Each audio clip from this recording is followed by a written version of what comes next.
When discussing the most powerful characters in Naruto, it doesn't take very long for any conversation to turn towards the third Raikage. When he was first introduced in the Naruto manga, he came to fans as being stated as the most powerful Raikage in the history of the Hidden Cloud Village. However, years after he was defeated by Naruto during the Fourth Great Ninja War, you still have a lot of fans who are wondering if he's really as powerful as he's being hyped up to be. After all, the version of Naruto that defeated him was a shadow clone, and it wasn't only just any shadow clone, but it was one of thousands of shadow clones that Naruto was using during the war. Well, in today's installment of the True Power series, the Hidden Cloud Village edition, I'm going to show you guys just why the third Raikage was indeed worthy of being called the strongest Raikage in the history of his village. Now, let's go ahead and get something clear out of the way. For people to make a claim like that is really bold. I mean, really bold. The first and second Raikage lived during the time of Hashirama Senju and Madara Uchiha. During that Warring States era and the First Great Ninja War, where all 5 villages saw both generations of Kages, the first and second generation of Kages, all died during that war, there wasn't room for any pushovers. While it is true that Naruto did take him down with the clone, it has to be stated that Kabuto's Edo Tensei, while it was indeed much more skilled and more powerful than the one that Orochimaru and even the inventor Tobirama used, it was far from perfect, since the people who were brought back weren't brought back at their full power. We saw just how big of a jump that Madara Uchiha got, whose Edo Tensei body was already modified by Kabuto on top of being a reanimation itself. Madara, when he was brought back to life, came back even stronger than his Edo Tensei body, even with all those modifications that Kabuto did to it. It can be argued that powerful shinobi like the third Raikage likely would have gotten a similar boost in power percentage wise. I'm not saying that the third Raikage is suddenly going to be as powerful as the alive version of Madara. I'm not saying that, but I'm saying whatever percentage Madara got, you can argue that these Edo Tensei probably would have got a similar boost if they were brought back at their full power. For the third Raikage, the best way to measure his power was the fact that he had to routinely go head to head with a fully rampaging Eight Tails. On several occasions, he had to weaken the Biju, and then he had to seal it away inside of a new Jinchuriki. When he wasn't training A, he also trained the current Raikage of the Hidden Cloud Village, Darui, teaching him the secret Black Lightning Jutsu. In Naruto during the Konoha Crush arc, we saw just what an older Hiruzen Sarutobi could do when he perfectly controlled his chakra and whipped out high-level ninjutsu back to back in his fight with Orochimaru. Though his body was older and much weaker, he has perfect chakra control, which allowed him to fight a defensive battle and pressure Orochimaru at times, going so far as to make Orochimaru admit that if Hiruzen had been 10 years younger, he would have been killed. I bring all that up to say that the third Raikage found himself in a very similar situation. During the Third Great Ninja War, a much older third Raikage held off 10,000 ninja for 3 whole days, fighting all alone so his comrades can get to safety. To put this into perspective for you guys, Tobirama Senju, in his prime, the second Hokage, died fighting 20 S-class ninja, 2 of whom had the QB chakra in their possession. Even still, in my opinion, the third Raikage's feat is a lot better, because look at the sheer number of ninja he had to hold off.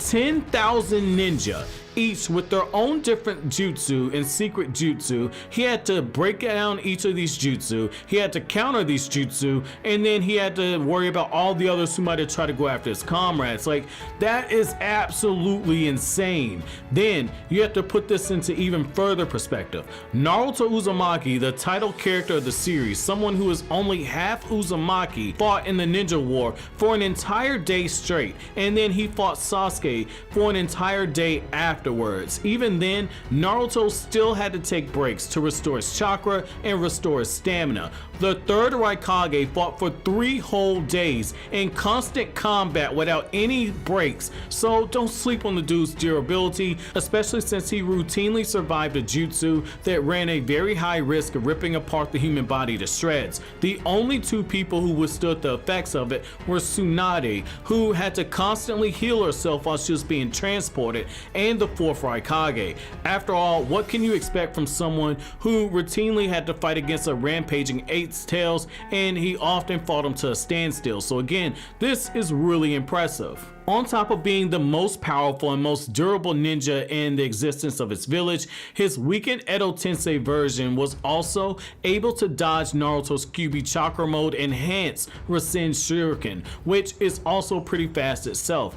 Getting into his ninjutsu, the third Raikage knew fire style, lightning style, and earth release chakra natures. Like his son, the fourth Raikage, the third Raikage focused very heavily on lightning release jutsu. His jutsu are some of the most powerful in the series, at least before you start getting into the god tier characters, which is also really impressive. Black Lightning is the only jutsu that the third Raikage and Darui are the only people who know. When a ninja masters this jutsu, the kanji for lightning is tattooed onto their body. The only non-cloud ninja who even came close to mimicking this jutsu is Sasuke Uchiha, who on 2 occasions produced lightning chakra that changed his color to black, with the second time being when he fought against Madara and he was using that Sage of Six Paths chakra. However, not much information exists about the actual jutsu itself, which is a shame given how few people know it in the existence of the series, and currently Darui is the only person who can use the jutsu, so keep your fingers crossed for Darui getting a very serious fight in the Boruto series,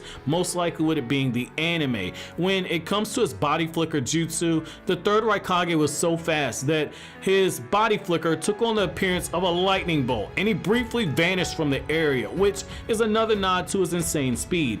Perhaps his most deadly attack is his Hell Stab, and that's probably the most famous one that a lot of you guys came here to the video for, and I like to say I really like this jutsu because it really reminds me of Kakashi's Raikiri. However, it's a lot more deadly than the lightning blade. The third Raikage concentrates lightning chakra into his fingertips, and like Kakashi, he thrusts at his enemy with killing intent while moving at very high speeds. However, there are levels to this jutsu, like there are levels to it. That's how broken this is. There are levels. It's already broken to begin with, but Kishimoto said, yeah, I think I'm gonna break this down even further. Do it by fingers. Like, dude, this shit is broken. All right, so getting right to it, right? With 4 fingers, the jutsu is in its weakest state, and using it alone, you can argue that it passed the Chidori when it was shown being able to casually break through reinforced mud wall defenses. When he goes down to 3 fingers, he can create lightning shock waves, powerful enough to send his enemies flying in all directions. Again,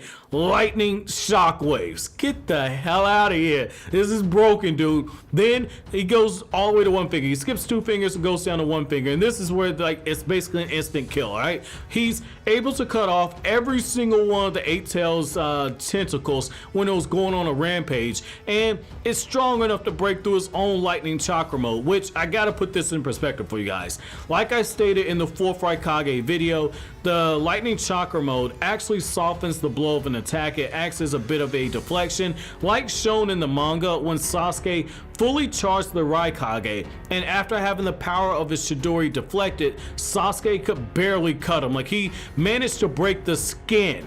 A jutsu that is meant for an instant kill. Given the speed Sasuke's moving at to use the jutsu, it's an instant kill. That's what it's meant for. If he hits you with it, you're supposed to be dead. We've seen a few people be able to survive it, but the fact that it only broke the skin, the lightning chakra mode's busted. And the fact that the 1 finger version of the Hell Stab was able to pierce through the lightning chakra mode and then pierce through his body and leave a scar after the fact, that's absolutely busted too. That's absolutely busted. Now we get to his lightning chakra mode, which is more powerful than the 4th Raikage's due to the 3rd Raikage having more chakra, but the principles of it are still the same, and I'm gonna briefly go over that because I went further in detail in the Raikage video. The chakra mode puts his power on equal footing to the 8 Tails, perhaps even making it stronger to it. All his stats got a massive boost. The more chakra you put into it, the spikier his hair gets, and the jutsu can actually deflect or soften the blow of elemental ninjutsu that's aimed at him. His lightning chakra punch packs more of a wallop than the 4th Raikage's, who felt confident enough in his attack that he fully charged at Naruto at full speed, and that if he landed a hit on the KCM version of Naruto that he could kill him. Unlike the 4th Raikage, when the 3rd Raikage was alive, no one ever dodged this attack, and no one ever lived after he delivered the attack. So again, this dude's an absolute beast. But I want to hear from you guys. What do you think about the 3rd Raikage's true power? And if you had to rank him in terms of where he ranks in the bigger picture of the Naruto universe, take out the god tier characters, so take out the Otsutsuki clan, take out Naruto and Sasuke, take out Madara, take out people who've had that 6 paths chakra, where do you rank him in terms of power? Let me know down in the comment section below. But as always, guys, if you like anything I had to say, don't forget to comment, rate, subscribe, share. Thank you so much for watching all the way to the end. Have an incredible day, guys.